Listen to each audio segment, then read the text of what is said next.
Good morning आणि happy Holy सगळ्यांना. हो, मला माहिती आहे होळी कालच झाली, पण मी व्हिडिओ पण कालच शूट केला आहे ना. खरं तर होळीला मस्त मटण असतं, पण आम्ही हा प्लॅन जरा पोस्टपोन केला आहे, संडेला करायचा विचार केला आहे. तर आज काहीतरी स्पेशल झालं पाहिजे म्हणून मी आलू पराठा बनवायला घेतला होता. तर इथे मी बटाटे ऑलरेडी शिजवून घेतलेले, आता फोडणी देत होती. तर फोडणीमध्ये बेसिक जिरं मोहरी टाकले आणि मी कांदा चिरला पण तो भाजायला विसरले. सो परत वेगळा कांदा थोडासा भाजून घेतला, तो त्या भाजीमध्ये टाकलं. अशी गडबड होत असते सकाळी.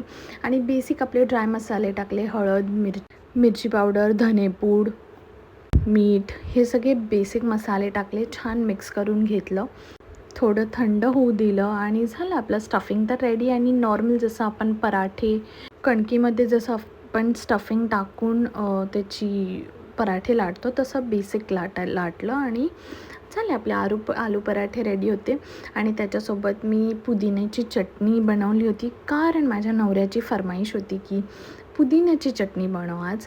तर मग मी ते बनवलेलं. मस्त असं माझे आलू पराठे पण छान फुलले होते, फुगत होते आय मीन. मस्त तूप लावून पुदिन्याच्या चटणीसोबत आम्ही आलू पराठे एन्जॉय केले. कोटला शो सोडू.